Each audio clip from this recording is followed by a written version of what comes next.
Okay, East Texas, as I've shared with you all many times, my late grandfather was a welder, so I am huge on welding and anything that has to do with trade school. So I am extremely excited to talk to these big dogs sitting in front of you today that won first place at the state competition. And so we're just going to kick off the interview with their coach and a teacher there, Heather Hill, to just introduce these players right here, and then also tell us about the road leading up to getting to the state competition. Hi, so we're super excited to have had the opportunity to compete at our state finals. With me today, I have 3 of our 4 members of our build-off team. I have Fernando, Mario, and Josh, and we're missing our other teammate, Dustin. But all 4 of these students that have competed with us, they're all seniors, so they have all now gone through graduation last Friday, so they're all ready for the big boy world now. So what we do is we compete through the Texas High School Welding Series. And this is an opportunity for our students to really showcase their welding skills and their abilities through various aspects in the welding industry as well. So what they have done is they've competed through the build-off challenge. And that build-off is they work through as a team of either 3 or 4, and they work through as a team of 4. They're given a project. And the only thing that they are provided is a place to park and the materials to build that project. So they have to bring with them all the tools and equipment and everything that they're going to need to be able to complete this project that's made completely out of metal. They got to bring their welders, their torches, their grinders, everything that they need.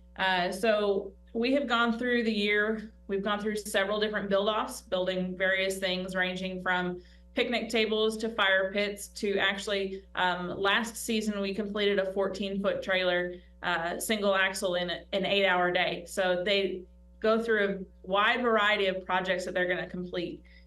In order to qualify for these state finals, they had to place first in a build-off throughout the season. And they were able to do that. And actually at the build-off that we hosted here at our school in early April, that was an awesome challenge for them. They did a great job. So they earned a spot to go to Waco early May to complete in the state build-off finals. That's amazing. Congratulations, guys. And I wish your other teammate was here with you. But can each of you just walk us through the day of, or one of you walk us through the competition and what all you did each day? Yeah, so the first day we got there, we had like a little safety meeting in the morning, and they kind of just went over the things we need to have, like face shields and always wear safety glasses.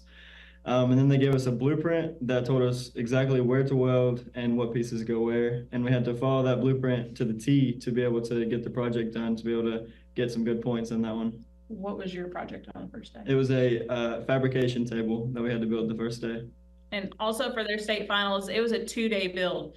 So that was a big challenge for them. Typically, they only work in a 1-day project.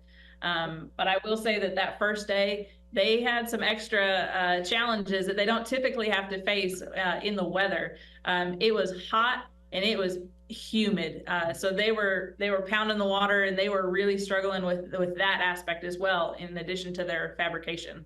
Wow, that's it. So you're in unusual conditions. And so the first day was a fabrication table. So you got through that. And then did you have a different project on day 2? We had a fire pit that they just gave us the blueprints that just fit in together. They're mostly looking at that for like if you could read blueprints to make sure all the weld placements are right. Okay.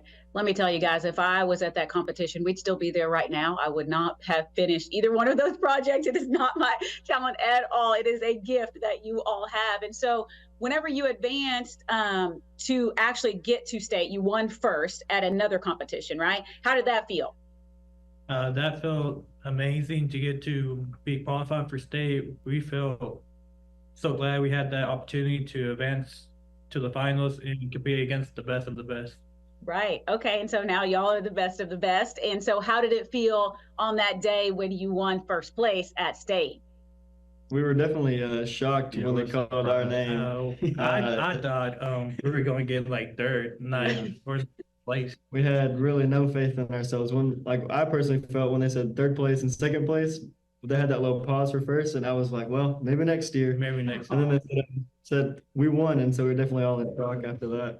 Yeah, that's amazing. And so does anyone in any of y'all's family, do they weld or build or do any who does it in your family? I saw you nod your head. My late grandfather, he was a welder for like marine ships and all that. Mm-hmm. And after he passed away, my dad showed me a couple of photos of him, and I started getting like intrigued of his life, so I started welding. Yeah, Yeah, my uncle's currently on the pipeline in New Mexico. He's been out there for 2 years, but he's done everything from inspecting the pipeline to welding the pipelines and actually checking the welds with different types of tools. So he's up there right now. So he's kind of my inspiration. Oh, that's awesome. What about you in the middle there? Well, I really don't have no family members that currently weld, so I'm like first generation trying to figure everything out by myself. Yeah, that's amazing. Well, that's okay. You can lead the way, and then maybe one day somebody will be sitting in y'all's spot, and just like your two teammates shared that their grandfather and uncle did it, maybe someone will be referring to you and all that you accomplished through that. And so, like I shared when we started this conversation, my late grandfather was also a welder. So I'm a big believer in this type of profession and know that it can provide you with a good, stable life. And so, Coach, is there anything that I haven't asked the team that you want to share with the community, just about welding and building in general, that you think maybe would help other students? You know, these students have done a fantastic job.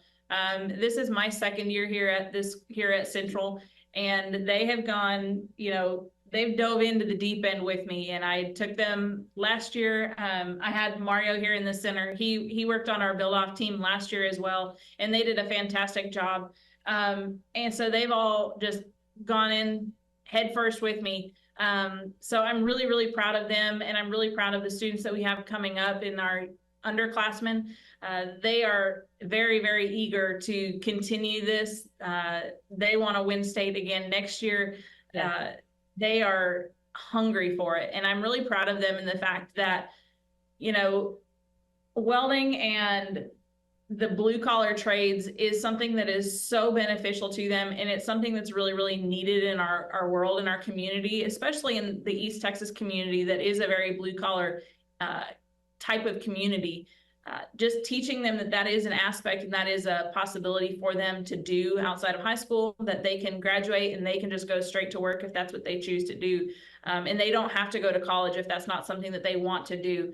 I want to encourage them, if that's something they want to do, I want to encourage them to do that. But I also want to encourage them that they are very capable and they are going to be very, very successful if they choose to work with their hands.